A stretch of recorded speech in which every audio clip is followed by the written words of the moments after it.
Hello everyone, welcome back to my channel. Friends, आप लोग देख रहे हैं भारतीय संविधान की ऐतिहासिक पृष्ठभूमि, जिसमें हम लोग देखेंगे भारत में संवैधानिक विकास। ठीक है, चलिए स्टार्ट करते हैं हम लोग। भारतीय संविधान की ऐतिहासिक पृष्ठभूमि, जिसके अंतर्गत हम लोग देखेंगे कि भारत में संवैधानिक विकास किस तरह से हुआ। ठीक है, तो चलिए स्टार्ट करते हैं हम लोग। लोकतंत्र, प्रतिनिधि संस्थान, तानाशाही शक्तियों पर अंकुश और विधि का शासन की संकल्पनाएं भारत में नई नहीं है। ये प्राचीन भारत में अनेक भागों में गणतंत्र, शासन प्रणाली, प्रतिनिधि विचरण मंडल और स्थानीय स्वशासित संस्थाएं विद्यमान थीं। वैदिक काल से ही लोकतांत्रिक संस्थाओं का उल्लेख मिलने लगता है। ऋग्वेद तथा अथर्ववेद में सभा और समिति जैसी संस्थाओं का विवरण मिलता है। चोलकालीन स्थानीय स्वशासन प्रणाली लोकतंत्र के आधार स्तंभ के रूप में ये इनको माना जाता है। देखिए, सबसे पहले 31 दिसंबर 1600 ईस्वी को लंदन के कुछ व्यापारियों के द्वारा स्थापित की गई थी ईस्ट इंडिया कंपनी, जिसने महारानी एलिजाबेथ से शाही चार्टर प्राप्त करके भारत तथा दक्षिण पूर्व एशिया के क्षेत्रों के साथ व्यापार करने का एकाधिकार जो प्राप्त किया था।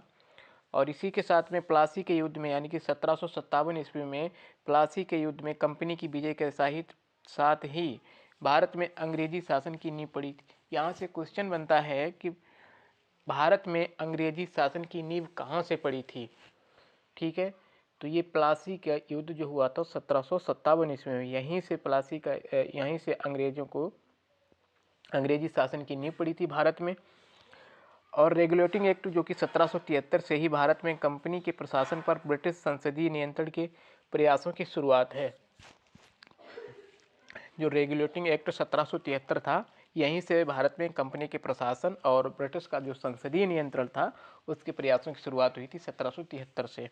चलिए आगे देखते हैं हम लोग। भारत में संवैधानिक विकास को देखेंगे एक नज़र। सबसे पहले आई थी रेगुलेटिंग एक्ट 1773 ईस्वी में। इसके बाद में पिट्स इंडिया एक्ट 1784 आया। इसके बाद में अधिनियम आए 1 मिनट, इस तरह से पढ़ते हैं, नहीं गलत हो रहा है। देखिए, रेगुलेटिंग एक्ट आया जो 1773 में। ठीक है, इसके बाद में 1784 में पिट्स इंडिया एक्ट आया। पिट्स इंडिया एक्ट के बाद आया है 1786 में अधिनियम 1786 बना है। 1786 अधिनियम के बाद में चार्टर एक्ट 1793। ठीक है, चार्टर एक्ट 1793 के बाद चार्टर एक्ट 1893, फिर charter act 1833, charter act 1853, Bharat शासन अधिनियम 1858। इसके बाद में भारत परिषद अधिनियम 1861। फिर ये, यानी कि भारत शासन अधिनियम सबसे पहले रेगुलेटिंग एक्ट था 1773, यहीं से। इसके बाद में 1784 का पिट्स इंडिया एक्ट बना, फिर अधिनियम बने जो 1786 का अधिनियम। इसके बाद में फिर चार्टर एक्ट जो कि 1793 ईस्वी में, फिर 1793 से स्टार्ट हुआ और चार्टर एक्ट 1853 तक रहा। इसके बाद में भारत शासन अधिनियम 1858 बनाया गया। उसके बाद में भारत परिषद अधिनियम 1861, फिर भारतीय परिषद अधिनियम 1892, फिर भारतीय परिषद अधिनियम 1909, जिसको मार्ले मिंटो सुधार कहते हैं। भारत शासन अधिनियम 1919, ये चेम्सफोर्ड मार्टिन्यू सुधार है। इसके बाद में भारत शासन अधिनियम 1935। यहीं से लगभग 60% जो हमारा भारतीय जो संविधान है वो यहीं से लिया गया है। भारत का संविधान जो है भारत शासन अधिनियम 1935 से लिया गया है। अधिकांश अनुच्छेद ऐसे हैं जो भारत शासन अधिनियम 1935 से ही उद्धृत हैं। इसके बाद में भारतीय स्वतंत्रता अधिनियम जो 1947 बना। इसके बाद में 1950 आते आते 1950 में हमारा जो भारतीय संविधान बना, उसमें 8 अनुसूचियां मूल थीं। चलिए आगे देखते हैं इसमें। अब इनको विस्तार से देखेंगे। रेगुलेटिंग एक्ट 1773, इसमें क्या क्या हुआ, यहीं से वन लाइनर क्वेश्चन बनते हैं, उनको देखते हैं। चलिए शुरुआत करते हैं। आइए हमारे साथ जुड़िए सभी लोग। भारत में एक सुनिश्चित शासन प्रणाली को आरंभ करने वाला जो अधिनियम था उसको क्या कहते हैं, उसको रेगुलेटिंग एक्ट 1773। ठीक है, यहीं से भारत में एक सुनिश्चित शासन प्रणाली की आरंभ हुआ था। रेगुलेटिंग एक्ट किस वर्ष लागू हुआ? तो ये 1773 रेगुलेटिंग एक्ट है, लेकिन 1774 में इसको लागू किया गया, ये लागू हुआ था। बंगाल प्रेसिडेंसी के प्रशासन हेतु एक गवर्नर जनरल की नियुक्ति किस अधिनियम के तहत की गई थी? तो ये रेगुलेटिंग एक्ट 1773 के तहत की गई थी। क्या? बंगाल प्रेसिडेंसी के शासन हेतु एक गवर्नर जनरल की नियुक्ति जो की गई थी वो रेगुलेटिंग एक्ट 1773 के अंतर्गत की गई थी, ध्यान रखिएगा। 1773 के रेगुलेटिंग एक्ट के अंतर्गत किन अन्य प्रेसिडेंसियों को बंगाल प्रेसिडेंसी के अधीन कर दिया गया था? तो ये मद्रास तथा बम्बई प्रेसिडेंसी जो थे, मद्रास और बम्बई प्रेसिडेंसी जो थे, इनको क्या किया गया था? 1773 के रेगुलेटिंग एक्ट के अंतर्गत इनको अधीन कर दिया, बंगाल प्रेसिडेंसी के अधीन कर दिया गया था। किसको किसको? मद्रास और बम्बई को। किस अधिनियम के अंदर, यानी किस अधिनियम के द्वारा बंगाल के गवर्नर को बंगाल का गवर्नर जनरल बना दिया गया था? तो इससे पहले बंगाल का गवर्नर था और रेगुलेटिंग एक्ट जो 1773 आया, इसके बाद में बंगाल के गवर्नर को बंगाल का गवर्नर जनरल बना दिया गया। ठीक है, ये क्वेश्चन यहाँ से बनता है। इसके बाद में आता है रेगुलेटिंग एक्ट 1773 के द्वारा गठित गवर्नर जनरल की परिषद के सदस्य संख्या कितनी थी? तो 1773 में रेगुलेटिंग एक्ट के द्वारा जो गवर्नर जनरल की परिषद की सदस्य संख्या जो थी वो 4 थी, 4 सदस्यीय ये परिषद था। बंगाल का प्रथम गवर्नर जनरल किसे बनाया गया था? तो ये वारेन हेस्टिंग जो था, ये बंगाल का प्रथम गवर्नर जनरल बनाया गया। वह अधिनियम जिसके अंतर्गत भारत में सर्वप्रथम सर्वोच्च न्यायालय की स्थापना किया गया था, तो सर्वोच्च न्यायालय की स्थापना रेगुलेटिंग एक्ट 1773 के अंतर्गत की गई थी। इसके बाद में नेक्स्ट आता है रेगुलेटिंग एक्ट 1773 के द्वारा सर्वप्रथम कहाँ पर एक सर्वोच्च न्यायालय की स्थापना की गई थी? तो ये कलकत्ता में सर्वोच्च न्यायालय की स्थापना की गई थी। और कब की गई थी? तो रेगुलेटिंग एक्ट 1773 के अंतर्गत ये इसकी स्थापना की गई थी। चलिए नेक्स्ट देखते हैं रेगुलेटिंग एक्ट। चलिए अब दिखेगा सही। रेगुलेटिंग एक्ट 1773 के द्वारा स्थापित सर्वोच्च न्यायालय में न्यायाधीशों की संख्या कितनी थी? तो इसमें न्यायाधीशों की संख्या जो थी वो 4 थी और एक मुख्य न्यायाधीश तथा एक अन्य और 3 अन्य न्यायाधीश थे। एक मुख्य न्यायाधीश वो कौन थे? वो एलिजा इप्पे थे। ठीक है, मुख्य न्यायाधीश का नाम आता है तो वो कौन थे? एलिजा इप्पे। ठीक है, एलिजा इप्पे थे। चलिए नेक्स्ट देखते हैं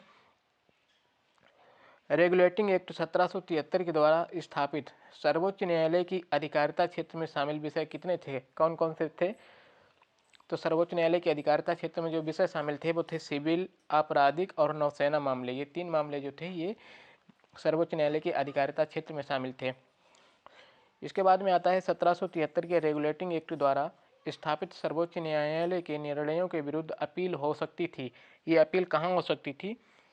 सर्वोच्च न्यायालय के निर्णयों के विरुद्ध अपील कहाँ की जा सकती थी? तो ये प्रिवी काउंसिल में की जाती थी। नेक्स्ट देखेंगे आगे हम लोग रेगुलेटिंग एक्ट 1773 की त्रुटियों के परिमार्जन हेतु किस अधिनियम को पारित किया गया था? तो ये एक्ट ऑफ सेटलमेंट 1781 को पारित किया गया था।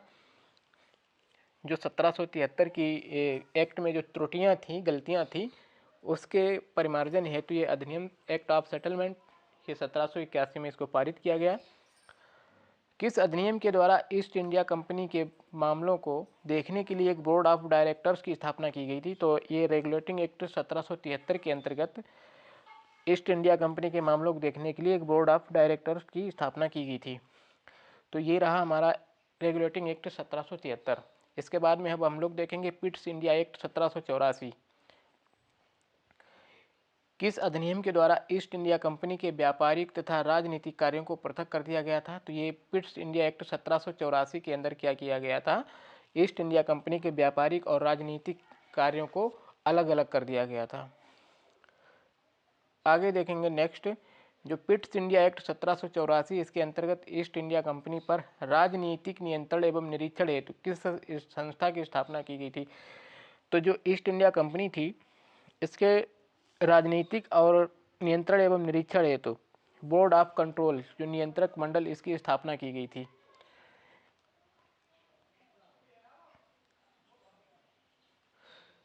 पिट्स इंडिया एक्ट 1784 के तहत पूर्व के देशों में ब्रिटिश उपनिवेशों के प्रशासन पर नियंत्रण तथा निरीक्षण का उत्तरदायित्व किस पर था? तो ये था बोर्ड ऑफ कंट्रोल पर। किस पर था? बोर्ड ऑफ कंट्रोल पर था। 1784 के पिट्स इंडिया एक्ट के अधीन गठित किए गए बोर्ड ऑफ कंट्रोल के सदस्यों की नियुक्ति की जाती थी। ये किसके, जो 1784 का पिट्स इंडिया एक्ट था, इसके अधीन जो गठित बोर्ड किया गया था, इसमें बोर्ड ऑफ कंट्रोल के सदस्यों की नियुक्ति किसके द्वारा की जाती थी? तो ये ब्रिटिश सम्राट के द्वारा की जाती थी। पिट्स इंडिया एक्ट जो कि 1784 के तहत कंपनी के व्यापारिक मामलों के अधीक्षण की अनुमति किसके पास थी? तो ये बोर्ड ऑफ डायरेक्टर्स के पास होती थी। आगे देखेंगे नेक्स्ट, अधिनियम 1786। इसमें क्या था? ये गवर्नर जनरल को विशेष परिस्थितियों में अपने परिषद के निर्णय को निरस्त करने अथवा लागू करने का अधिकार प्रदान किया गया था 1786 के अधिनियम में। चलिए, किस अधिनियम के द्वारा गवर्नर जनरल को प्रधान सेनापति की शक्तियां भी प्रदान की गई थी?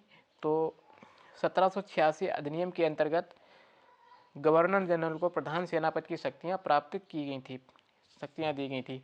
चलिए आगे देखेंगे चार्टर एक्ट 1793 को। चार्टर अधिनियम जो 1793 के तहत ईस्ट इंडिया कंपनी के व्यापारिक अधिकारों को कितने वर्षों के लिए इसको बढ़ा दिया गया था? तो ये चार्टर अधिनियम जो 1793 था, इसके तहत में ईस्ट इंडिया कंपनी के व्यापारियों का अधिकार जो बढ़ाया गया था वो 20 वर्षों के लिए बढ़ा दिया गया था। किस चार्टर के द्वारा नियंत्रक मंडल, बोर्ड ऑफ कंट्रोल के सदस्यों को भारत के राजस्व से वेतन देने का प्रावधान किया गया था? नियंत्रक मंडल के जो सदस्य थे उनको भारत के राजस्व से वेतन देने का प्रावधान 1793 का चार्टर अधिनियम के तहत किया गया था।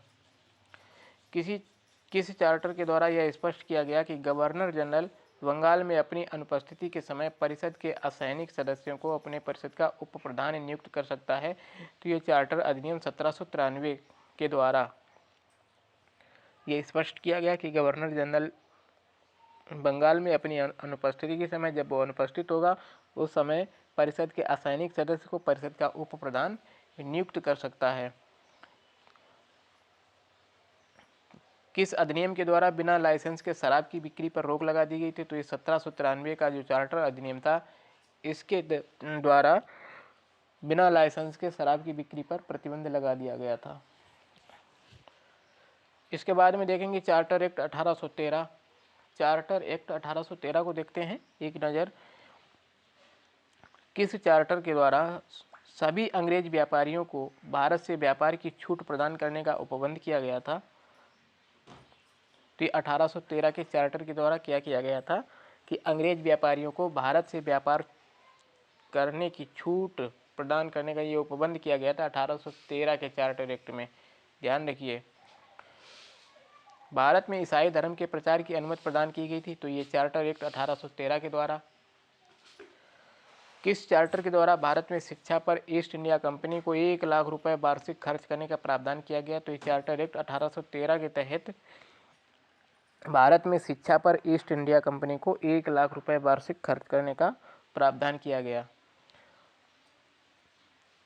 आगे देखेंगे कि किस अधिनियम के द्वारा ब्रिटिश संसद ने चाय और चीन को छोड़कर, इनके चाय और चीन के जो साथ व्यापार है उसको छोड़कर ईस्ट इंडिया कंपनी के भारत के साथ व्यापारिक एकाधिकार को समाप्त कर दिया गया था? तो ये 1813 के चार्टर एक्ट के द्वारा क्या किया गया था कि केवल चाय और चीन के साथ व्यापार छोड़कर बाद बाकी ईस्ट इंडिया कंपनी के भारत के साथ व्यापारिक एकाधिकार को समाप्त कर दिया गया था। चाय के साथ होता रहेगा व्यापार और चीन के साथ, और बाद बाकी व्यापार नहीं होंगे, उनको ख़त्म कर दिया गया था 1813 के चार्टर एक्ट अधिनियम के तहत।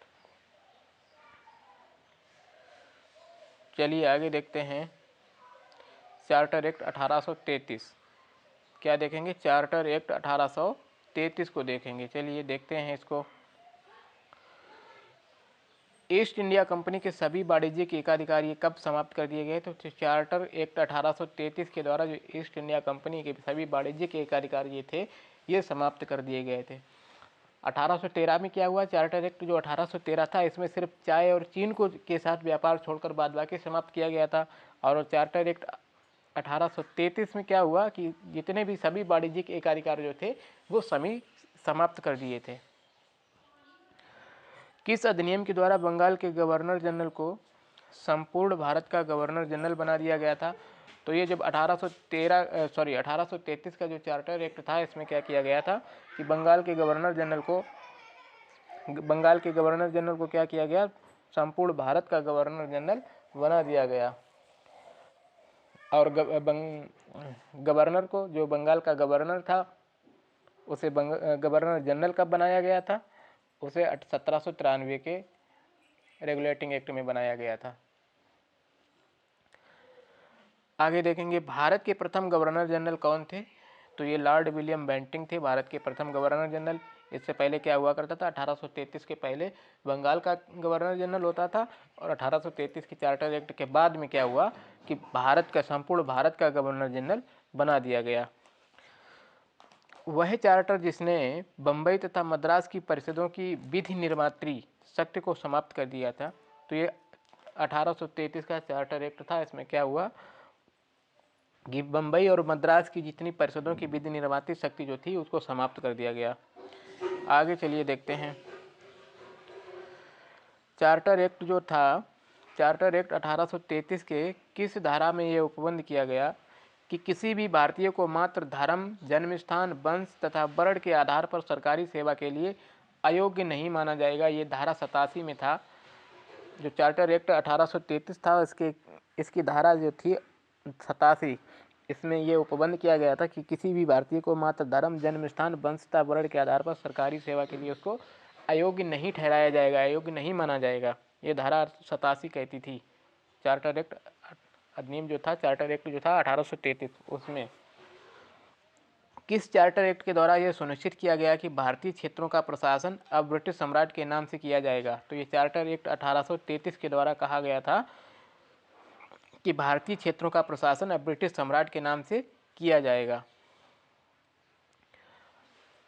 आगे देखेंगे किस चार्टर एक्ट के द्वारा भारत में दास प्रथा को गैर कानूनी घोषित कर दिया था? तो ये चार्टर एक्ट 1833 ही था जिसके तहत भारत में जो दास प्रथा जो थी उसमें गैर कानूनी इसको घोषित किया गया था। नेक्स्ट देखेंगे गवर्नर जनरल की परिषद में एक विधि विशेषज्ञ जो कि चौथा सदस्य के रूप में इसका प्रावधान किया गया था। तो ये चार्टर एक्ट 1833 के द्वारा प्रावधान किया गया था कि जो गवर्नर जनरल की जो परिषद में सदस्य होंगे इसमें एक विधि विशेषज्ञ, 3 सदस्य थे, एक चौथा सदस्य विधि विशेषज्ञ के रूप में इसको प्रावधान किया गया था। पहला विधि विशेषज्ञ किसे नियुक्त किया गया? तो ये मैकाले को पहला विधि विशेषज्ञ नियुक्त किया गया था। चलिए आगे देखते हैं चार्टर एक्ट 1853। पहली बार क्या हुआ, पहली बार इस एक्ट के द्वारा गवर्नर जनरल के विधायी एवं प्रशासनिक कार्यों का विभाजन कर दिया गया। किसके अंतर्गत? चार्टर एक्ट 1853 के अंतर्गत। किस एक्ट के द्वारा विधि निर्माण के लिए भारतीय विधान परिषद की स्थापना की गई? तो 1853 के चार्टर एक्ट के द्वारा क्या किया गया कि भारतीय यानी केंद्रीय विधान परिषद की स्थापना की गई थी। किस राजलेख में बंगाल के प्रशासनिक कार्य हुए तो एक नए लेफ्टिनेंट गवर्नर की नियुक्ति का प्रावधान किया गया? तो ये चार्टर एक्ट 1853 ही था जिसमें बंगाल के प्रशासनिक कार्यों के हेतु एक नए लेफ्टिनेंट गवर्नर की नियुक्ति का प्रावधान किया गया था। आगे देखेंगे नेक्स्ट, इसमें क्या हुआ, 1853 के चार्टर एक्ट के द्वारा सिविल सेवाओं के लिए प्रतियोगी परीक्षाओं का शुभारंभ हुआ और इसे भारतीयों के लिए भी खोल दिया गया। इसी संदर्भ में वर्ष 1854 में एक समिति की स्थापना की गई थी। वो समिति कौन थी? वो मैकाले समिति थी। चार्टर एक्ट 1853 के द्वारा सिविल सेवाओं के लिए प्रतियोगी परीक्षाओं का शुभारंभ किया गया और इसे पूरे संपूर्ण यानी कि भारतवासियों के लिए इसको भी खोल दिया गया, जिसमें 1854 में एक समिति की स्थापना की गई थी। समिति की वो कौन थी समिति? मैकाले समिति थी।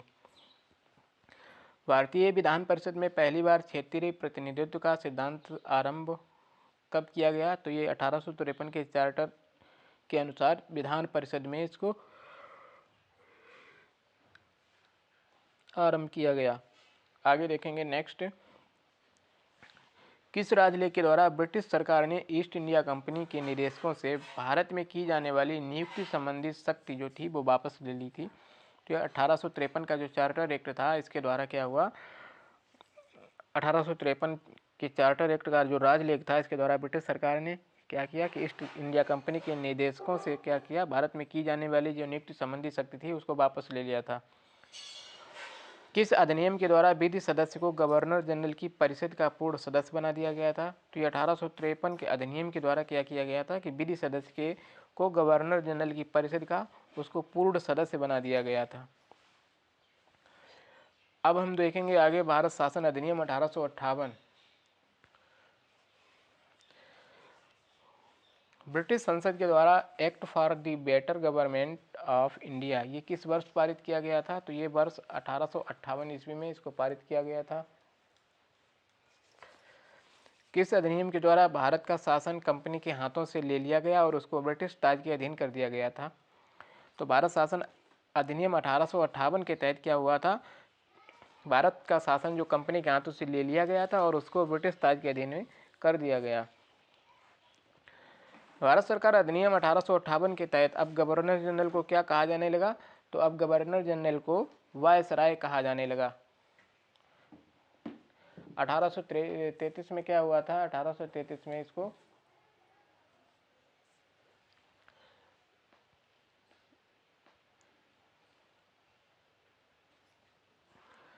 1858 में क्या हुआ था कि भारत शासन अधिनियम 1858 में इसको जो भारत का गवर्नर जनरल था इसको वायसराय बना दिया गया था। 1833 में हुआ, 1833 में क्या हुआ था कि जो भारत का जो बंगाल का गवर्नर जनरल था उसको भारत का संपूर्ण भारत का गवर्नर जनरल बना दिया गया था। 1858 में क्या हुआ कि भारत का जो गवर्नर जनरल था उसको वायसराय बना दिया गया। ठीक है, तो भारत के प्रथम वायसराय कौन थे? तो भारत के प्रथम वायसराय जो थे वो लॉर्ड कैनिंग थे। ठीक है, और भारत के प्रथम गवर्नर जनरल वारेन हेस्टिंग थे। चलिए आगे देखते हैं। 1858 के अधिनियम के द्वारा बोर्ड ऑफ डायरेक्टर्स तथा बोर्ड ऑफ कंट्रोल को समाप्त करके इनके समस्त अधिकारों को किसको दे दिया गया था? तो ये भारत के राज्य सचिव को दिया गया था। तो 1858 के अधिनियम के तहत जो बोर्ड ऑफ डायरेक्टर्स था तथा बोर्ड ऑफ डायरेक्टर तथा बोर्ड ऑफ कंट्रोल को इसको समाप्त किया गया और इसके जो समस्त अधिकार थे ये भारत के राज्य सचिव को दिए गए थे। आगे देखेंगे, किस अधिनियम द्वारा निदेशक मंडल और नियंत्रक मंडल को समाप्त कर दिया गया था? तो 1858 के द्वारा निदेशक मंडल और नियंत्रक मंडल इन्हें दोनों को समाप्त किया गया था। 1858 के अधिनियम के तहत भारत सचिव की सहायता के लिए उपबंध किया गया था। तो ये क्या उपबंध किया गया था कि 15 सदस्यीय भारत परिषद का उपबंध किया गया था।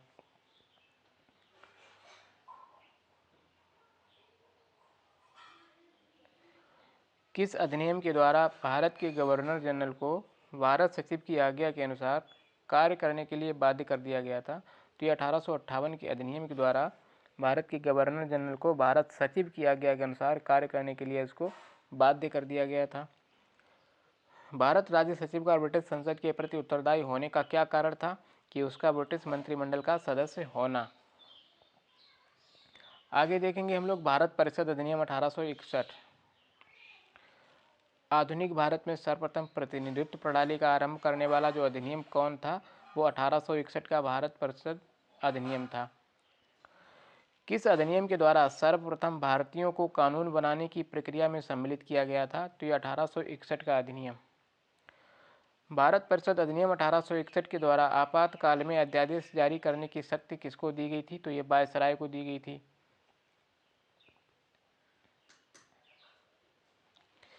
किस अधिनियम के द्वारा मद्रास एवं बम्बई की प्रेसिडेंसियों को पुनः विधायी शक्तियां देकर विकेंद्रीकरण की प्रक्रिया की शुरुआत की गई थी? तो ये भारत परिषद अधिनियम 1861 को। किस अधिनियम में विधि निर्माण के क्षेत्र में शक्ति विभाजन के सिद्धांत की कल्पना की गई थी? तो ये भारतीय परिषद अधिनियम 1861 के तहत क्या किया, शक्ति विभाजन के सिद्धांत की कल्पना की गई थी। 1861 के भारतीय परिषद अधिनियम के द्वारा वायसराय की परिषद को कानून बनाने की शक्ति प्रदान की गई थी, जिसके तहत लॉर्ड कैनिंग ने शुरुआत की थी। तो ये विभागीय प्रणाली की शुरुआत की गई थी किसने? लॉर्ड कैनिंग ने। चलिए नेक्स्ट देखते हैं हम लोग। 1861 में भारतीय परिषद अधिनियम के द्वारा वायसराय की कार्यकारी परिषद में विधि निर्माण हेतु सम्मिलित किए जाने वाले कितने अतिरिक्त सदस्यों की संख्या का उपबंध किया गया था? तो इसमें न्यूनतम 6 सदस्य होते थे तथा अधिकतम सदस्य 12 हो सकते थे। भारतीय परिषद अधिनियम 1861 के द्वारा वायसराय की कार्यकारी परिषद में सम्मिलित किए जाने वाले अतिरिक्त सदस्यों का कार्यकाल कितना था? उनका 2 वर्ष था अतिरिक्त सदस्यों का कार्यकाल। भारतीय परिषद अधिनियम 1861 के अंतर्गत प्रांतों में स्थापित की गई विधान परिषदें कौन सी थीं? बंगाल थी, बंगाल विधान परिषद 1862 ईस्वी में। उत्तर पश्चिमी सीमा प्रांत 1866 ईस्वी में। पंजाब जो था वो 1897 ईस्वी में। वायसराय की कार्यकारी परिषद में विधि सदस्य को किस रूप में सम्मिलित किया गया? तो इसको 5वें सदस्य के रूप में शामिल किया गया था। जो वायसराय की कार्यकारी परिषद थी इसमें विधि सदस्य को 5वें सदस्य के रूप में, और जबकि जो बंगाल के जो गवर्नर जनरल की वायसराय जो था, गवर्नर जनरल की कार्यकारी परिषद जो था उसमें कितना, उसमें चौथा सदस्य होता था। कौन? ये विधि सदस्य। विधि सदस्य जो होता था चौथा, और विधि सदस्य पहला कौन था? वो मैकाले था। चलिए आगे देखते हैं। वायसराय को परिषद के कार्य संचालन हेतु नियमों तथा आदेशों के निर्माण का अधिकार किस अधिनियम के द्वारा दिया गया था? तो ये 1861 के भारतीय परिषद अधिनियम के द्वारा। वह अधिनियम जिसमें भविष्य की प्रतिनिधि सरकार के शुभारंभ का प्रथम प्रयास था, तो ये भारतीय परिषद अधिनियम 1861 के तहत। आगे देखेंगे हम लोग। वायसराय को अपनी परिषद के सदस्यों में कार्य विभाजन, जो कि पोर्टफोलियो या विभागों का बंटवारा, इसका अधिकार दिया गया था। तो इसका अधिकार भारतीय परिषद अधिनियम 1861 के द्वारा दिया गया था। भारतीय परिषद अधिनियम 1861 के अधीन गठित वायसराय की कार्यकारी परिषद में प्रशासनिक सेवा के सदस्यों की संख्या कितनी थी? तो सिर्फ 3 सदस्य थे। किस अधिनियम ने मद्रास और बम्बई प्रांतों की विधानसभाओं को विधि निर्माण हेतु सशक्त किया था? तो ये भारतीय परिषद अधिनियम 1861 ही था, जिसके तहत मद्रास और बम्बई प्रांतों की जो विधानसभाएं थी इनको विधि निर्माण हेतु सशक्त किया गया था। आगे देखेंगे। भारतीय परिषद अधिनियम 1892 केंद्रीय विधान परिषद सहित वायसराय को अतिरिक्त सदस्यों के मनोनयन का अधिकार किस अधिनियम के द्वारा दिया गया था? तो ये भारतीय परिषद अधिनियम 1892 के तहत दिया गया।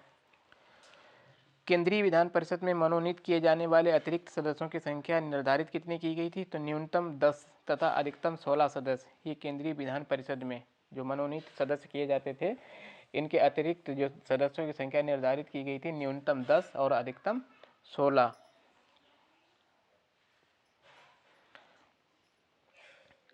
नेक्स्ट देखेंगे।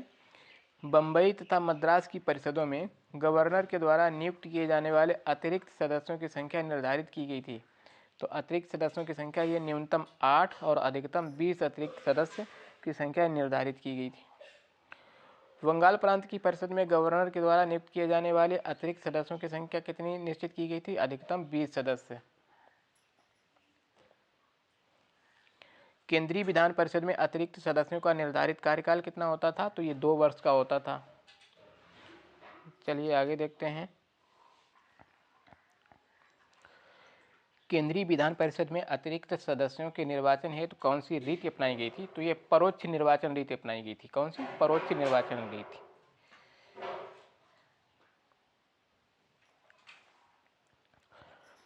किस अधिनियम के द्वारा केंद्रीय तथा प्रांतीय दोनों विधान परिषदों के सदस्यों को बजट पर बहस करने एवं प्रश्न पूछने का अधिकार दिया गया था?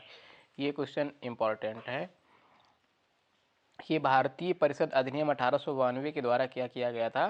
केंद्रीय और प्रांतीय, केंद्रीय विधानसभा और प्रांतीय विधान परिषदों को, दोनों सदस्यों को बजट पर बहस करने और प्रश्न पूछने का अधिकार दिया गया था भारतीय परिषद अधिनियम 1892 के द्वारा। 1892 के अधिनियम के अंतर्गत नवीन विधि निर्माण के तहत प्रांतीय व्यवस्थापिका सभाओं के लिए अनिवार्य था।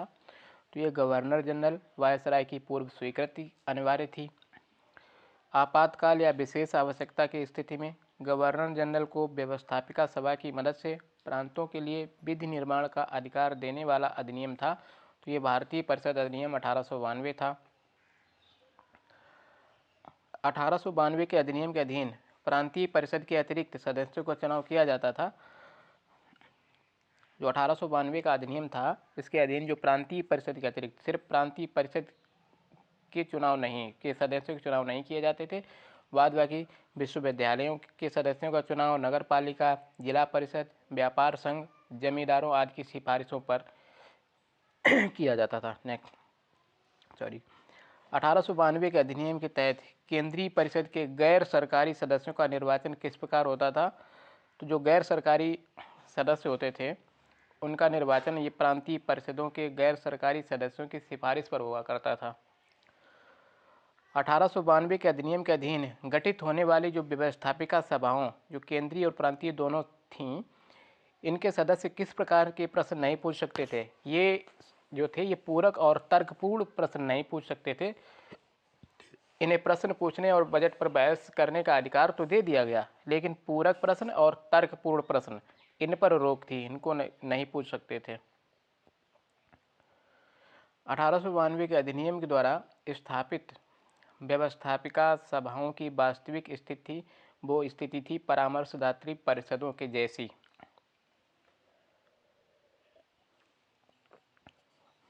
आगे है 1892 के अधिनियम की आलोचना करने वाले नरम दलीय नेताओं के नेतृत्वकर्ता कौन थे? जो 1892 का अधिनियम था, इसकी आलोचना किस नरम दल के नेता ने की थी? वो थे गोपाल कृष्ण गोखले। गोपाल कृष्ण गोखले थे। 1892 के अधिनियम के द्वारा किए गए सुधारों का पूर्ण लाभ उठाने की सलाह देने वाले भारतीय राष्ट्रीय कांग्रेस के नेता कौन थे? तो वो सुरेंद्रन थे। कौन थे? सुरेंद्रनाथ।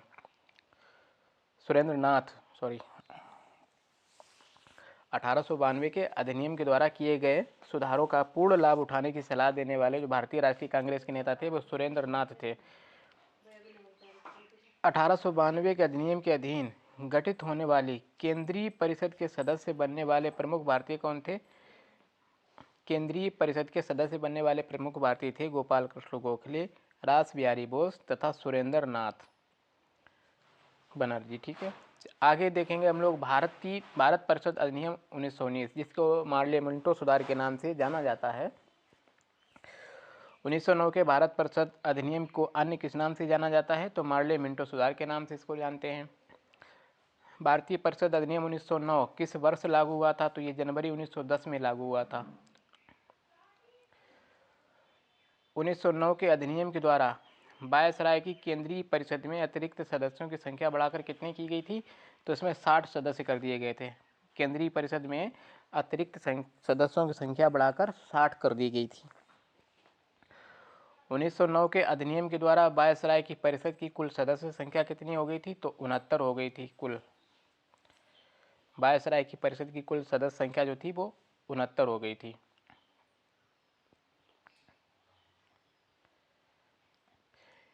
किस अधिनियम के द्वारा, ये क्वेश्चन भी पूछा जाता है, इम्पॉर्टेंट है।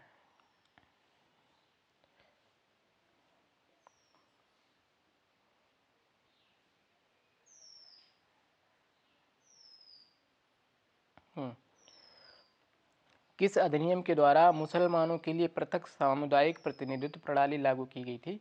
तो ये भारतीय परिषद अधिनियम 1909 के द्वारा मुसलमानों के लिए पृथक सामुदायिक प्रतिनिधित्व प्रणाली ये लागू की गई थी।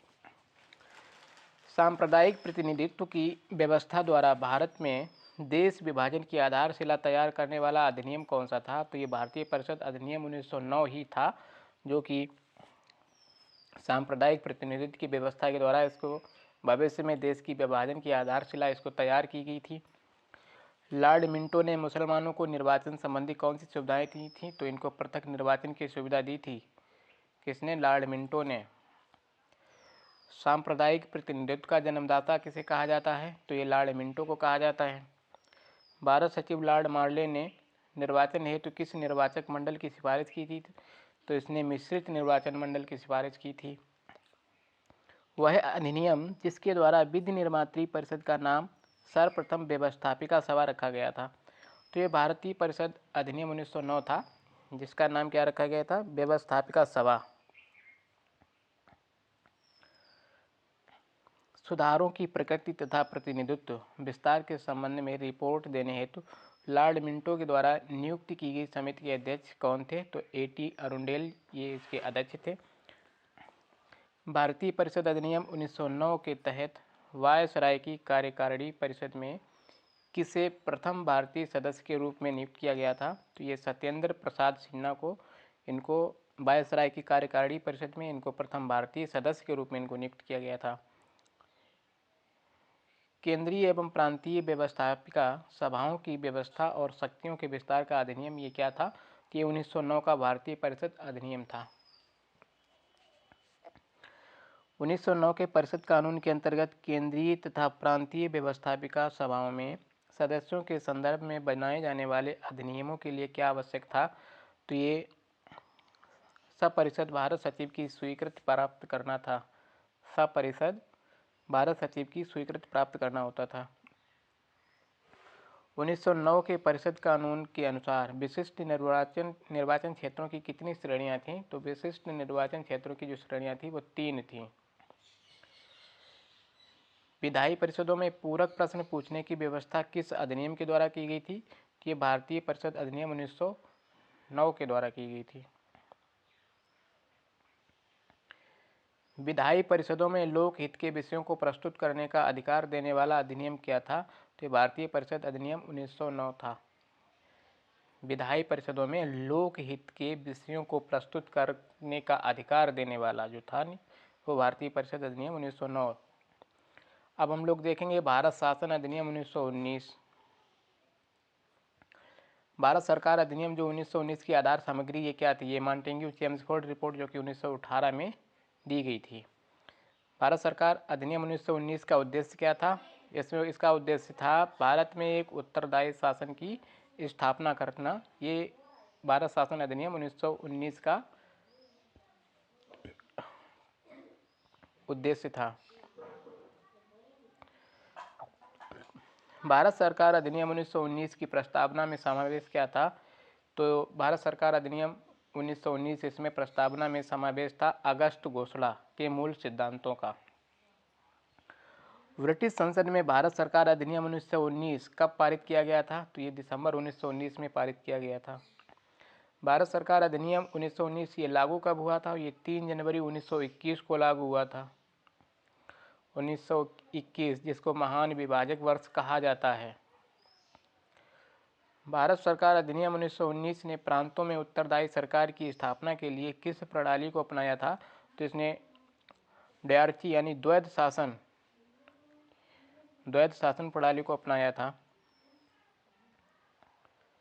1919 अधिनियम के अंतर्गत प्रांतीय कार्यकारिणी परिषद की शक्तियों का विभाजन कितने भागों में किया गया था? तो ये 2 भागों में, एक आरक्षित और दूसरी क्या थी? हस्तांतरित विषय। 2 विषय। हस्तांतरित विषयों पर राज्य के गवर्नर किसकी सलाह पर कार्य करते थे? तो ये मंत्रियों की सलाह पर कार्य करते थे। आरक्षित विषयों पर राज्य के गवर्नर किसकी सलाह पर कार्य करते? तो ये कार्यकारी परिषद की सलाह पर कार्य करते थे। पहली बार किस अधिनियम के द्वारा केंद्रीय और प्रांतीय विषयों में विभाजन किया गया था? तो ये भारत सरकार अधिनियम 1919 के द्वारा केंद्रीय और प्रांतीय इन विषयों में इसका विभाजन किया गया था। 1919 के अधिनियम के तहत प्रांतीय तथा केंद्रीय सरकार के बीच शक्ति विभाजन किया गया था। तो ये न्यायगमन नियमों के अनुसार किया गया था। भारतीय संविधान में सरकार को एकात्मक से संघात्मक में परिवर्तित करने हेतु पृष्ठभूमि तैयार करने वाला कानून कौन सा था? तो ये भारत सरकार अधिनियम 1919 था। 1919 के अधिनियम के अधीन केंद्रीय तथा प्रांतीय सरकारों के मध्य विवाद की स्थिति में मान्य मत किसका होता था? तो ये केंद्र सरकार का होता था मान्य मत। 1919 के अधिनियम का झुकाव किस तरफ था? तो ये संघात्मक सरकार की तरफ इसका झुकाव था। भारत सरकार अधिनियम 1919 के अनुसार प्रांतीय स्तर पर विषयों में भ्रम की स्थिति में किसका स्पष्टीकरण, मत एवं निर्णय अंतिम होता था? तो ये गवर्नर का स्पष्टीकरण और मत, ये इसका निर्णय अंतिम होता था। भारत में गवर्नर के अधीन कितने प्रांतों में द्वैध शासन प्रणाली लागू की गई थी? तो ये 9 प्रांतों में द्वैध शासन प्रणाली लागू की गई थी। भारत सरकार अधिनियम 1919 के अधीन प्रांतों में स्थापित होने वाली विधान परिषदें किस प्रकार की थी? तो ये एक सदनीय होती थी। किस अधिनियम के द्वारा प्रांतीय विधानसभाओं के लिए पहली बार प्रत्यक्ष निर्वाचन प्रणाली अपनाई गई थी? तो 1919 का अधिनियम के द्वारा पहली बार प्रत्यक्ष निर्वाचन प्रणाली अपनाई गई थी। 1919 के अधिनियम के अंतर्गत प्रांतों में पृथक निर्वाचन क्षेत्रों की व्यवस्था किन वर्गों के लिए की गई थी? तो ये सिखों, भारतीय ईसाई, यूरोपीय और आंग्ल भारतीयों के लिए पृथक निर्वाचन क्षेत्रों की व्यवस्था की गई थी।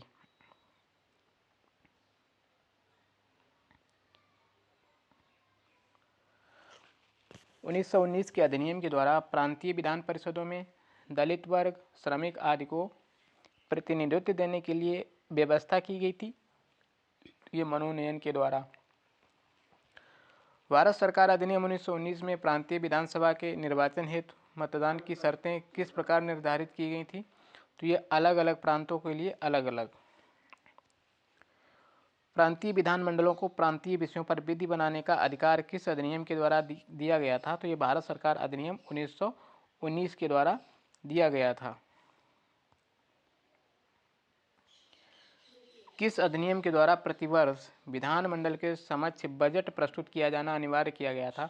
ये 1919 के अधिनियम के द्वारा। भारत सरकार अधिनियम 1919 के द्वारा प्रांतीय विधानसभा का कार्यकाल निर्धारित किया गया था। तो ये 3 वर्ष निर्धारित किया गया था। 1919 के अधिनियम के अंतर्गत प्रांतीय विधानसभा का सत्र बुलाने, स्थगित करने या भंग करने की शक्ति ये किसमें निहित होती थी? तो ये गवर्नर में निहित होती थी। किस प्रांत में द्वैध शासन प्रणाली ने संतोषजनक ढंग से कार्य किया था? तो ये पंजाब ने द्वैध शासन प्रणाली के तहत संतोषजनक कार्य किया था। मंत्री गवर्नर के प्रसाद पर्यंत ही पद पर रह सकेगा, यह व्यवस्था किस अधिनियम द्वारा की गई थी? तो यह भारत सरकार अधिनियम 1919 के द्वारा। भारत सरकार अधिनियम 1919 के अंतर्गत गवर्नर के द्वारा अध्यादेश जारी किए जाने हेतु वांछित शर्त क्या थी? तो ये वायसराय की अनुमति थी। किस अधिनियम के द्वारा केंद्र में प्रथम बार द्विसदनीय विधानसभा स्थापित की? तो 1919 के अधिनियम के द्वारा। वह अधिनियम जिसके द्वारा प्रथमतः राज्यसभा स्थापित की गई थी? तो ये भारत सरकार अधिनियम 1919 के द्वारा प्रथम बार यानी कि पहली बार राज्यसभा स्थापित की गई थी और 1919 के अधिनियम के द्वारा ही केंद्र में प्रथम बार द्विसदनीय विधानसभा स्थापित की गई थी। 1919 के अधिनियम के द्वारा स्थापित राज्यसभा का कार्यकाल कितना होता था? तब राज्यसभा का कार्यकाल 5 वर्ष का हुआ करता था। इस समय कितना है राज्यसभा का कार्यकाल? 6 वर्ष। 1919 के अधिनियम के अनुसार विधानसभा में कौन सा प्रस्ताव प्रस्तुत किया जाना अनिवार्य था? तो ये था कर वृद्धि विषयक सभी प्रस्ताव यानी कि आर्थिक बिल। 1919 के अधिनियम के द्वारा भारत सचिव की परिषद की संख्या पुनर्निर्धारित कितनी की गई थी? तो न्यूनतम 8 तथा अधिकतम 12। 1919 के अधिनियम के द्वारा गवर्नर जनरल की कार्यकारिणी में भारतीय सदस्यों की संख्या पुनर्निर्धारित की गई थी। तो ये 3, 2 से बढ़ाकर पहले कितनी थी? 2 थी और फिर बढ़ाकर कितनी की गई? 3 की गई थी।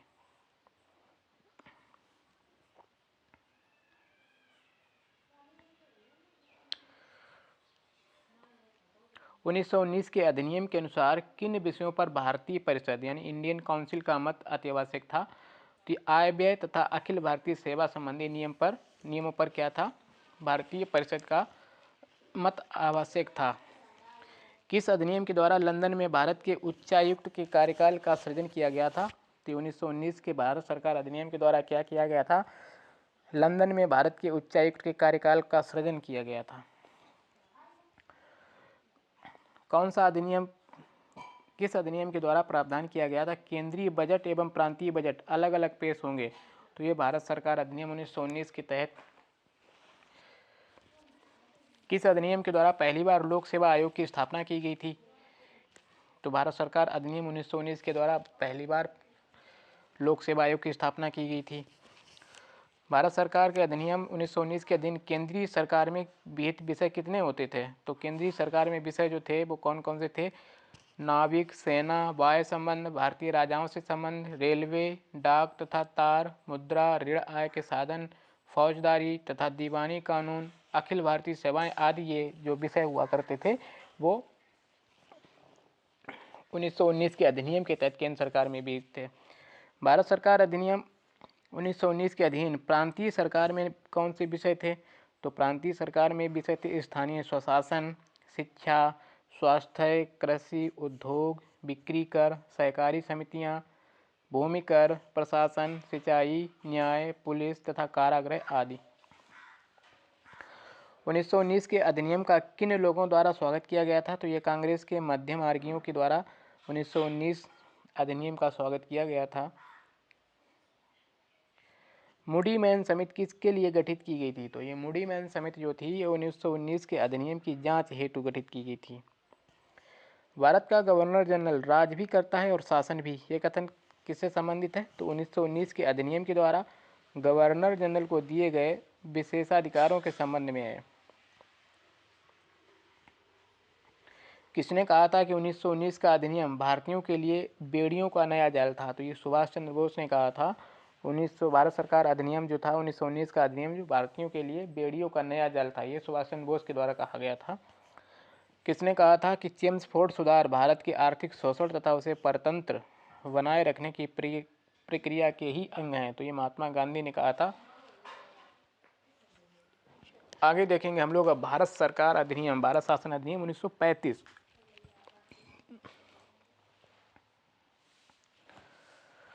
भारत में उत्तरदायित्वपूर्ण शासन की स्थापना के संदर्भ में अंतिम महत्वपूर्ण अधिनियम कौन सा था? तो भैया यही था भारत सरकार अधिनियम 1935। इससे ही हमारे संविधान में लगभग 60% हिस्सा जो है वो भारत शासन अधिनियम 1935 का है। ब्रिटिश संसद ने भारत शासन अधिनियम 1935 कब पारित किया गया था? ये अगस्त 1935 में पारित किया गया था। भारत शासन अधिनियम 1935 की प्रमुख विशेषता क्या है? तो 1935 की जो प्रमुख विशेषता है वो भारत में प्रथम संघात्मक सरकार की स्थापना, प्रांतों में स्वायत्त शासन की स्थापना, यानी केंद्र में द्वैध शासन, ये भारत शासन अधिनियम 1935 की विशेषता है। आगे देखेंगे हम लोग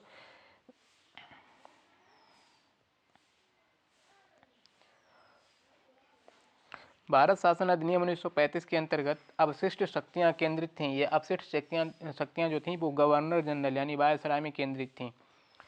किस अधिनियम के द्वारा अंग्रेजों ने अखिल भारतीय संघ शब्द प्रस्तावित किया था? तो भारत सरकार अधिनियम 1935 के द्वारा किया गया था। अंग्रेजों ने अखिल भारतीय शब्द को प्रस्तावित किया था।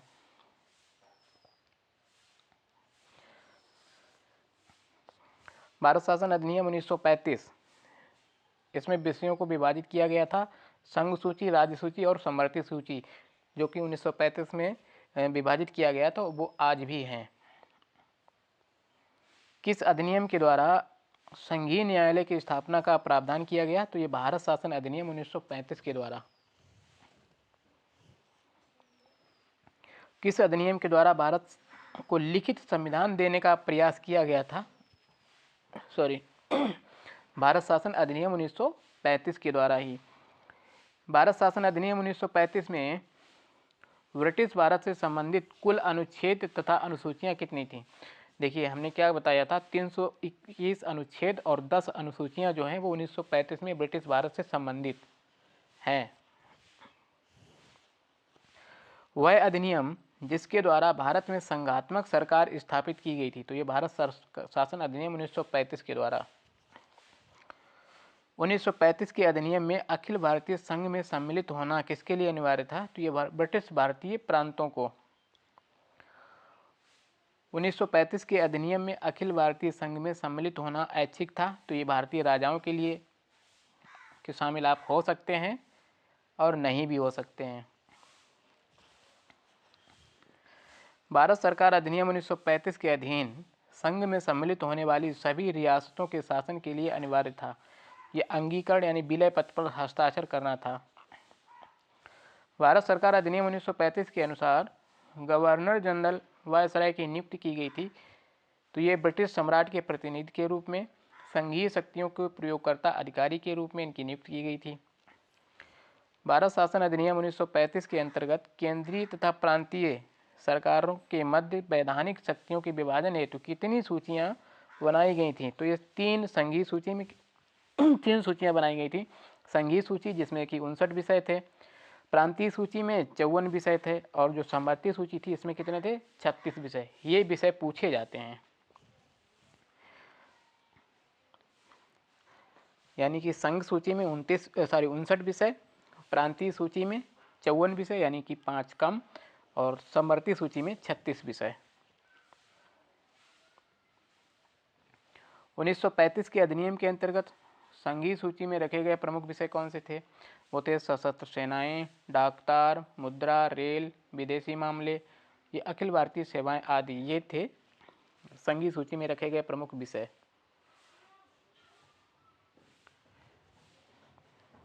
भारत शासन अधिनियम 1935 के अंतर्गत किसी भी सूची में उल्लिखित नहीं किए गए विषय के संदर्भ में विधि निर्माण का अधिकार किसे दिया गया था? तो ये गवर्नर जनरल के आदेश से केंद्रीय अथवा प्रांतीय विधानसभाओं को आदेश ये दिया गया था।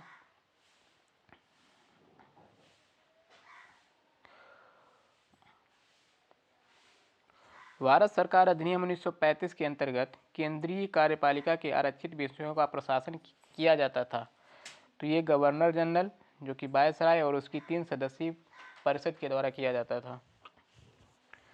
1935 के अधिनियम के अनुसार केंद्रीय कार्यपालिका के हस्तांतरित विषयों का प्रशासन किया जाता था।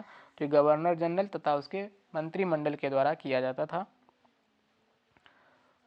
भारत सरकार अधिनियम 1935 में मंत्रिमंडल की बैठकों की अध्यक्षता का अधिकार किसने प्रदान किया गया था?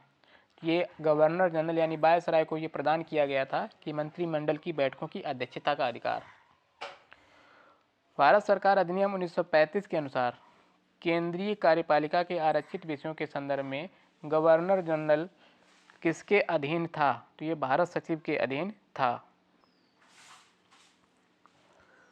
भारत सरकार अधिनियम 1935 के अंतर्गत केंद्रीय कार्यपालिका के आरक्षित विषयों का प्रशासन किया जाता था।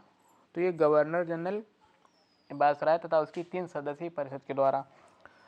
1935 के अधिनियम के अनुसार केंद्रीय कार्यपालिका के हस्तांतरित विषयों का प्रशासन किया जाता था। तो ये गवर्नर जनरल और उसके मंत्रिमंडल के द्वारा किया जाता था। भारत सरकार अधिनियम 1935 में मंत्रिमंडल की बैठकों की अध्यक्षता का अधिकार किसे प्रदान किया गया? तो ये गवर्नर जनरल यानी वायसराय को प्रदान किया गया था। भारत सरकार अधिनियम 1935 के अनुसार केंद्रीय कार्यपालिका के आरक्षित विषयों के संदर्भ में गवर्नर जनरल ये किसके अधीन था? तो ये भारत सचिव के अधीन था। 1935 के अधिनियम के अनुसार केंद्रीय मंत्रिमंडल के सदस्यों की नियुक्ति तथा पदच्युत, केंद्रीय विधानसभा का सत्र आहूत करना, विधेयकों पर स्वीकृत करने की घोषणा करने का अधिकार ये गवर्नर जनरल के पास होता था। भारत शासन अधिनियम 1935 के अधीन संघीय विधानमंडल यानी कि व्यवस्थापिका ये सदनी थी, ये द्विसदनीय होती थी। 1935 के अधीन जो संघीय विधानमंडल व्यवस्थापिका सदनी थी ये द्विसदनीय। 1935 के अधिनियम के अंतर्गत संघीय विधानमंडल यानी केंद्रीय विधानसभा के सदनों में प्रावधानित सदस्य संख्या कितनी थी? तो उच्च सदन में 260 और निम्न सदन में 375 सदस्य थे। भारत सरकार अधिनियम में निम्न सदन का कार्यकाल कितना होता था? तो ये 5 वर्ष किया गया था। भारत सचिव के लिए अधिकतम 6 और न्यूनतम 3 परामर्शदाता नियुक्त करने का प्रावधान किस अधिनियम के तहत किया गया? तो भारत सरकार अधिनियम 1935 के तहत क्या किया गया था? जो भारत सचिव के लिए अधिकतम 6 और न्यूनतम 3 परामर्शदाता नियुक्त करने का प्रावधान किया गया था। भारत सरकार अधिनियम 1935 में संशोधन अथवा परिवर्तन की शक्ति किसमें निहित थी? तो ये ब्रिटिश संसद में निहित थी। 1935 के अधिनियम के अधीन प्रांतीय क्षेत्र के प्रशासन का नियंत्रण किसे दिया गया था? तो मंत्रिमंडल को दिया गया था। 1935 के अधिनियम में मंत्रिमंडल को किसके प्रति उत्तरदायी घोषित किया गया? तो ये विधानसभा के प्रति उत्तरदायी घोषित किया गया। 1935 के अधिनियम के तहत प्रांतीय विधानसभा के कार्य का संचालन संबंधी नियमों का निर्माण करता था तो गवर्नर जनरल करता था।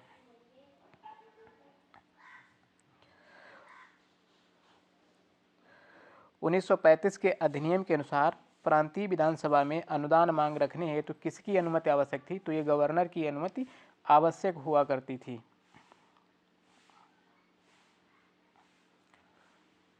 उन्नीस सौ 35 के अधिनियम के द्वारा किन प्रांतों में द्विसदनीय विधानमंडल की व्यवस्था की गई थी? तो ये बंगाल, बिहार, असम, बम्बई, मद्रास तथा संयुक्त प्रांत उत्तर प्रदेश। भारत सरकार अधिनियम 1935 में अंतर्निहित अनुदेश प्रपत्र, जिसको इंस्ट्रूमेंट ऑफ इंस्ट्रक्शन को भारत के संविधान में किस रूप में समाविष्ट किया गया? तो इसको राज्य के निर्देशक तत्वों के रूप में इसको नियुक्त किया गया। 1935 के अधिनियम के अनुसार केंद्रीय विधायिका के दोनों सदनों में से किसी विधेयक के संदर्भ में मतभेद की स्थिति में उसे सुलझाने के लिए किसके द्वारा दोनों सदनों को संयुक्त सत्र आहूत किया जा सकता था? तो ये गवर्नर जनरल, जो गवर्नर जनरल होता था, वो केंद्रीय विधायिका के दोनों सदनों में किसी विधेयक के संदर्भ में मतभेद जब होता था तो उसे सुलझाने के लिए सत्र आहूत किया करता था। 1935 के अधिनियम के अधीन संघ तथा उसमें सम्मिलित इकाइयों के मध्य संवैधानिक विवादों के निपटारे हेतु किस न्यायालय की स्थापना की गई थी?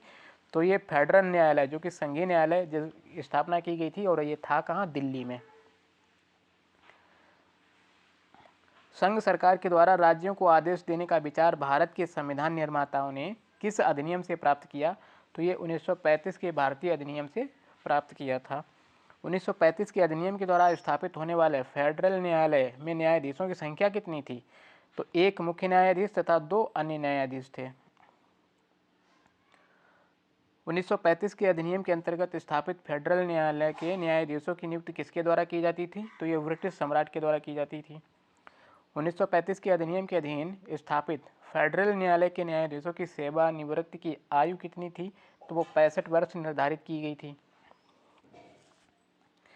1935 के अधिनियम के द्वारा स्थापित फेडरल न्यायालय को प्राप्त अधिकारिता क्या थी? तो ये प्रारंभिक अपीलीय तथा परामर्शदात्री अधिकारिता थी। 1935 के अधिनियम के अंतर्गत गठित फेडरल न्यायालय के निर्णय के विरुद्ध अपील किसमें की जाती थी? तो वो प्रीवी काउंसिल में अपील की जा सकती थी। किस अधिनियम के द्वारा संवैधानिक निरंकुशता का सिद्धांत प्रवर्त किया गया? तो भारत सरकार अधिनियम 1935 के द्वारा। किस अधिनियम के द्वारा बर्मा तथा अदन को भारत के शासन से पृथक कर दिया गया था? तो भारत शासन अधिनियम 1935 के द्वारा। ये क्वेश्चन पूछा जा चुका है कई बार एग्जाम में।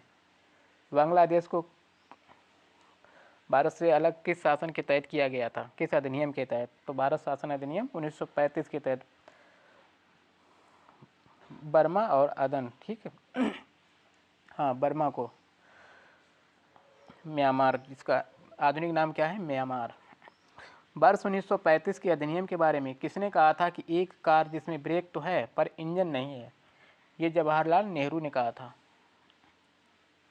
पंडित जवाहरलाल नेहरू ने किस अधिनियम को गुलामी का अधिकार पत्र या दास्ता का आज्ञा पत्र कहा? तो ये भारत सरकार अधिनियम 1935 को कहा था। किस वायसराय ने कहा था कि भारत सरकार शासन अधिनियम 1935 इसलिए पास किया गया क्योंकि हम समझते थे कि भारत पर अंग्रेजी प्रभुत्व बरकरार रखने का यह सर्वोत्तम तरीका है? ये लॉर्ड लिनलिथगो ने कहा था।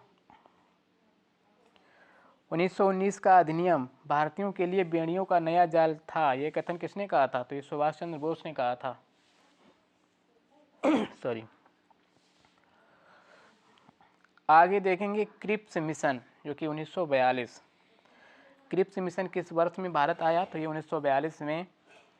किस प्रस्ताव के माध्यम से पहली बार स्पष्ट रूप से कहा गया कि भारतीय संविधान का निर्माण भारत की निर्वाचित संविधान सभा के द्वारा ही किया जाएगा? ये क्रिप्स मिशन प्रस्ताव में कहा गया था। किस प्रस्ताव में ये कहा गया कि भारत को डोमिनियन स्टेट्स प्रदान किया जाएगा? तो ये क्रिप्स मिशन के तहत कहा गया था। भारत में संघीय व्यवस्था का निर्माण होगा जिसमें ब्रिटिश प्रांत व देशी रियासतें भी शामिल होंगी, यह प्रस्ताव लाया गया था। तो ये क्रिप्स मिशन के माध्यम से लाया गया था। प्रांतों व रियासतों के लिए संविधान को स्वीकार करने या अस्वीकार करने की शक्ति का प्रावधान किया गया था। तो ये क्रिप्स प्रस्ताव में किया गया था। मुस्लिम लीग एवं कांग्रेस दोनों ने किस प्रस्ताव को अस्वीकार कर दिया था? तो ये क्रिप्स मिशन प्रस्ताव को मुस्लिम लीग और कांग्रेस दोनों ने इसको अस्वीकार किया था। मुस्लिम लीग ने क्रिप्स प्रस्ताव को क्यों अस्वीकार कर दिया था? क्योंकि क्रिप्स मिशन ने पृथक पाकिस्तान की मांग को अस्वीकार कर दिया था, इसलिए। कांग्रेस ने क्रिप्स प्रस्ताव को क्यों अस्वीकार कर दिया था? क्योंकि कांग्रेस पूर्ण स्वतंत्रता की मांग करती थी, जबकि क्रिप्स प्रस्ताव में केवल डोमिनियन स्टेट की बात कही गई थी। किसने क्रिप्स प्रस्ताव को पोस्ट डेटेड चेक कहा था? तो ये महात्मा गांधी ने क्रिप्स प्रस्ताव को क्या कहा था? Post dated cheque. आगे देखेंगे हम लोग cabinet mission 1946। Cabinet mission Bharat आया था, ये कब आया था? तो मार्च 1946 में ये भारत आया था। कैबिनेट मिशन के सदस्य कौन थे? स्टैफोर्ड क्रिप्स, पैथिक लॉरेंस और एबी अलेक्जेंडर, ये कैबिनेट मिशन के सदस्य हुआ करते थे। वह मिशन जिसने संविधान निर्माण निकाय की स्वीकृत प्रदान किया था, कैबिनेट मिशन 1946 के तहत संविधान का निर्माण किया गया था। कैबिनेट मिशन योजना के अंतर्गत निर्मात्री परिषद में प्रत्येक प्रांत को आवंटित सदस्य संख्या निर्धारित करने के लिए एक सदस्य कितनी जनसंख्या का सदस्य प्रतिनिधित्व करता था? तो वो प्रति 10 लाख जनसंख्या पर एक सदस्य हुआ करता था। किस मिशन ने संविधान निर्माण निकाय के गठन हेतु निर्वाचित प्रांतीय विधानसभाओं को निर्वाचक निकाय के रूप में उपयोग किए जाने की सर्वाधिक न्यायोचित एवं व्यवहार योजना बताया था? तो ये कैबिनेट मिशन ने बताया था। किस मिशन के अंतर्गत भारत में एक ढीला ढाला संघवाद के निर्माण का प्रस्ताव किया गया था? कैबिनेट मिशन के द्वारा वो था कौन? कैबिनेट मिशन के द्वारा निर्धारित की गई संविधान निर्माण सभा में कुल सदस्यों की संख्या कितनी निर्धारित की गई थी? तो ये 389 थी। कितनी? 389 थी। चलिए आगे देखते हैं। कैबिनेट मिशन द्वारा निर्धारित संविधान निर्माण सभा की कुल सदस्य संख्या 389, ये ब्रिटिश भारत को आवंटित की गई थी। सीटों की संख्या कितनी थी? तो 296 सीटों की संख्या थी।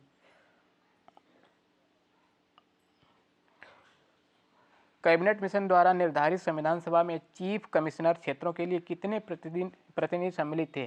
तो ये 4 सदस्य सम्मिलित थे। कैबिनेट मिशन के द्वारा निर्धारित संविधान निर्माण सभा में देशी रियासतों से लिए जाने वाले प्रतिनिधियों की संख्या कितनी थी? देशी रियासत से 93 सदस्य लिए गए थे और चीफ कमिश्नरी क्षेत्र से 4 सदस्य लिए गए थे।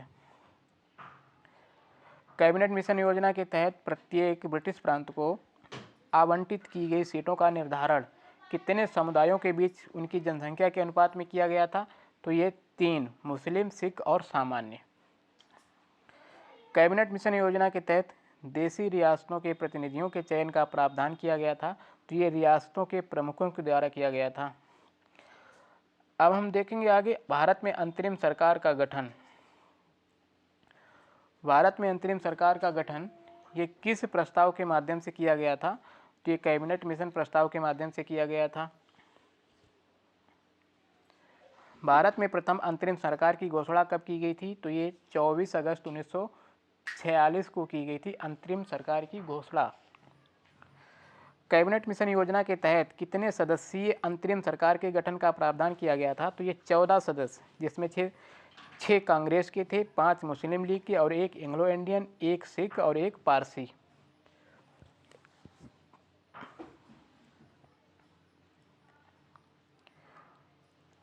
जवाहरलाल नेहरू के नेतृत्व में 12 सदस्यीय अंतरिम मंत्रिमंडल का गठन किया गया था।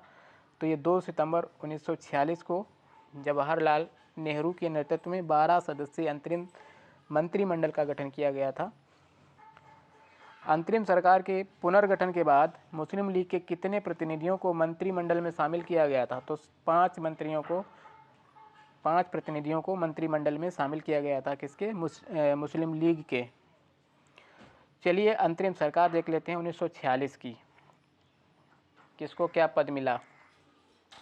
जवाहरलाल नेहरू ये उपाध्यक्ष थे विदेश एवं राष्ट्रमंडल मामले में। सरदार वल्लभ भाई पटेल ये गृह सूचना प्रसारण विभाग व रियासत। लियाकत अली खां को वित्त विभाग दिया गया, ये मुस्लिम लीग से थे। बलदेव सिंह ये रक्षा विभाग दिया गया। जॉन मथाई को उद्योग और आपूर्ति विभाग दिया गया। सी राजगोपालाचारी को शिक्षा विभाग दिया गया। गजनफर अली ये मुस्लिम लीग से थे, इनको स्वास्थ्य विभाग दिया गया। जोगेंद्रनाथ मंडल ये भी मुस्लिम लीग से थे, इनको विधि विभाग दिया गया था। CH भाभा ये कार्य खान तथा बंदरगाह मंत्रालय इनको दिया गया। डॉक्टर राजेंद्र प्रसाद को खाद्य एवं कृषि विभाग। अरुणा आसफ अली को रेलवे विभाग दिया गया। जगजीवन राम को श्रम विभाग दिया गया। आई चुंदरीगढ़ को वाणिज्य विभाग दिया गया, ये मुस्लिम लीग से थे। अब्दुल रब निस्तार को डाक एवं संचार विभाग दिया गया, ये भी मुस्लिम लीग से थे। इसके बाद में स्वतंत्र भारत का पहला मंत्रिमंडल, ये अंतरिम सरकार का मंत्रिमंडल था 1946 का। और अब हम देखेंगे स्वतंत्र भारत का पहला मंत्रिमंडल जो 1947 में, यानी कि अब हम स्वतंत्र हो गए। जवाहरलाल नेहरू प्रधानमंत्री थे। राष्ट्रमंडल तथा विदेशी मामले, वैज्ञानिक शोध, ये जो थे विभाग इनके पास थे, जवाहरलाल नेहरू के पास। सरदार वल्लभ भाई पटेल गृह, सूचना एवं प्रसारण राज्यों के मामले, सरदार वल्लभ भाई पटेल जी के पास थे। डॉक्टर राजेंद्र प्रसाद खाद्य एवं कृषि विभाग इनके पास था। मौलाना अबुल कलाम आज़ाद शिक्षा विभाग इनके पास था, शिक्षा मंत्रालय। डॉक्टर BR अम्बेडकर विधि मंत्रालय था, यानी कि ये विधि मंत्री थे। डॉक्टर जॉन मथाई रेलवे एवं परिवहन विभाग।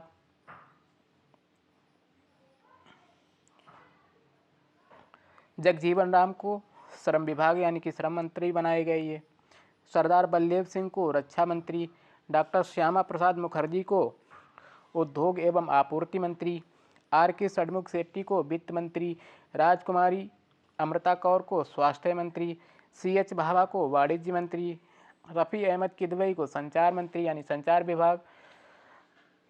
NB गाडगिल को कार्य खान एवं ऊर्जा मंत्रालय इनको दिया गया। चलिए अब कुछ इम्पॉर्टेंट स्मरणीय तथ्य हैं जो उनको देख लेते हैं। 1600 ईस्वी का राजलेख जिसको चार्टर कहा जाता था, वो 31 दिसंबर 1600 ईस्वी को 31 दिसंबर 1600 ईस्वी का, जिसको 1600 ईस्वी का राजलेख कहा जाता था। राजलेख यानी चार्टर एक्ट। रेगुलेटिंग एक्ट ये कब पारित हुआ? 1773 ईस्वी में। एक्ट ऑफ सेटलमेंट 1781 ईस्वी में।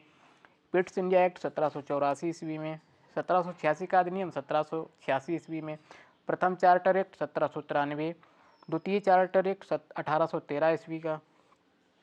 तृतीय चार्टर एक्ट 1833 ईस्वी में। चतुर्थ चार्टर एक्ट 1853। भारत सरकार अधिनियम 1858। इसके बाद में प्रथम भारत परिषद अधिनियम ये 1861 में बनाया गया। द्वितीय भारत परिषद अधिनियम 1892। तृतीय भारत परिषद अधिनियम 1909 जिसको मार्ले मिंटो सुधार के नाम से जानते हैं। भारत सरकार अधिनियम जिसको मॉन्टेग्यू चेम्सफोर्ड सुधार कहा जाता है, ये 1919 ईस्वी में।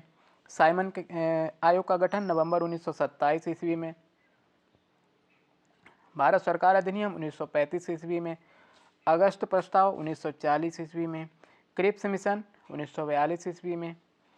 बेबेल योजना 14 जून 1945 ईस्वी में। शिमला सम्मेलन 25 जून से 14 जुलाई 1945 ईस्वी तक। कैबिनेट मिशन मार्च 1946 में। माउंटबेटन योजना 3 जून 1947 ईस्वी में। भारतीय स्वतंत्रता अधिनियम 18 जुलाई 1947 ईस्वी में। तो ये थे हमारे संविधान। ठीक है, संविधान की रूपरेखा, कहाँ से शुरुआत हुई, हमें संविधान बनाने की ज़रूरत क्यों पड़ी। ठीक है, ये चीज़ें हम लोगों ने देखी थी। इसके बाद अब हम लोग नेक्स्ट देखेंगे। तो आज का वीडियो हम लोग यहीं पर समाप्त करते हैं। संविधान की पृष्ठभूमि देख ली, संवैधानिक विकास ये पूरा देख लिया। अब हम लोग संविधान निर्माण देखेंगे। संविधान निर्माण कैसे हुआ, कितने सदस्य थे। ठीक है फ्रेंड्स, मिलते हैं नेक्स्ट वीडियो में। अगर आपको वीडियो पसंद आया हो तो लाइक कर दीजिए, अगर नहीं पसंद आया है तो कमेंट कर दीजिए। मिलते हैं नेक्स्ट वीडियो में। धन्यवाद।